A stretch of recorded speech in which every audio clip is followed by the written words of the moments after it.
Alright, this review is going to be of the 501st Clone Trooper Legion figure by Sideshow Collectibles. This Legion was also known as Vader's Fist. You might have seen them when Anakin, then Darth Vader, storms the Jedi Temple, and they march in and they kill all the Jedi that are inside.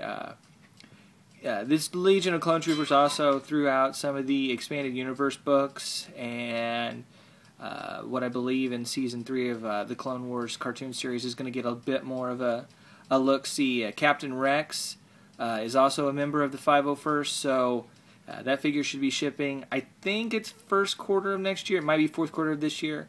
But he's part of the 501st, so that's my personal favorite Legion of Clone Troopers. I just like the look of the blue and the white mixed. But got some thoughts on this figure I'll tell you about, and let me get him set up, and we'll get started. Alright, here's the 501st figure. I've got both guns this time listed, with the figure showing out here so you can see it. There's the exclusive stand, like the Coruscant Clone Trooper that I reviewed. You just get the one stand with the name of the Legion of Clone Troopers on it, and it even says, 501st Legion, Vader's Fist. So, it's a neat figure. Unlike the Coruscant Clone Trooper, it's got the new spandex. It looks like undersuit. It's a little bit better undersuit, like with the San Diego Comic-Con Clone Lieutenant.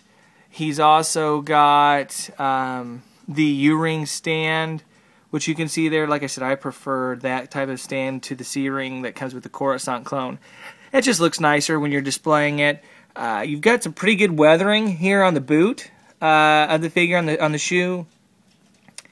And to be honest with you, maybe not quite that beat up throughout the entire particular clone, but that's what the clone should have looked like. When you get yours, and if you see pictures of the box, and I should have had the box out here to show you through this review, but the weathering on it is a lot better.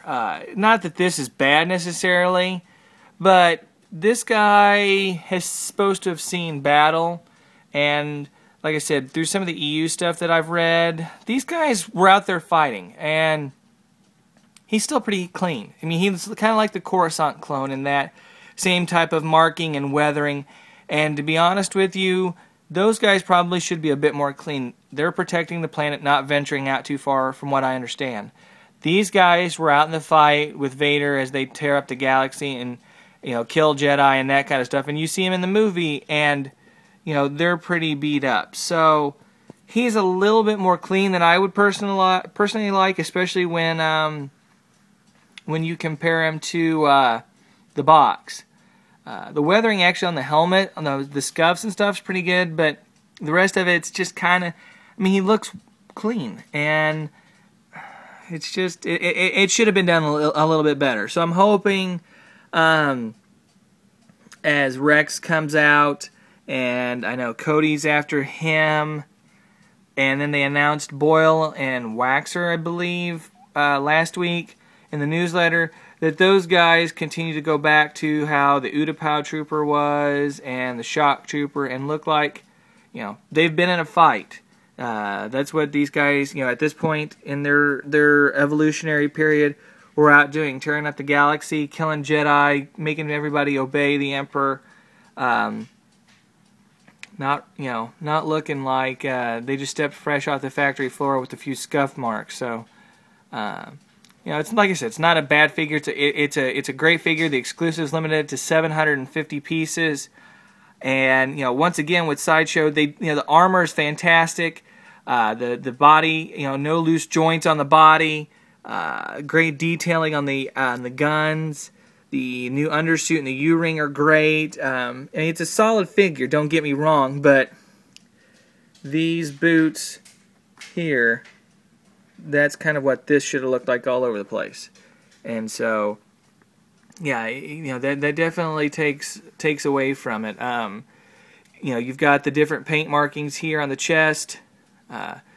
that differentiate the clone troopers. Now the 501st is blue, the Coruscants are gray, Utapau is orange, shock troopers are red. There's a clone captain, I think, episode 2 that's yellow, but I don't think they have a phase 3, Revenge of the Sith clone. So, it's a great figure, like I said. 750 pieces for the exclusive. I want to say the price was $90. I can't remember off the top of my head, so I apologize for not having that fact for you. But it's not a bad figure. Like I said, it's a great figure to have if you're into the clones, which happens to be my thing. The posability of the figure is really good, but like I said, the weathering definitely kills a little bit of it. But not a bad figure. Short review for you on this one. Not a lot to talk about because he is pretty light on accessories too. That's maybe the bad, another bad thing about the figure is that he only comes with, you get both guns, and then you get two sets of hands. You get the ones like what he's got right now, and then you've got another set that you can switch out, and gives you different options. But that's it. Like I said, not a bad figure. Glad to have him. It looks great with the other clones. Hopefully, Sideshow gets back to making these guys look like they've been in the thick of it and getting their their butt kicked and kicking some butt.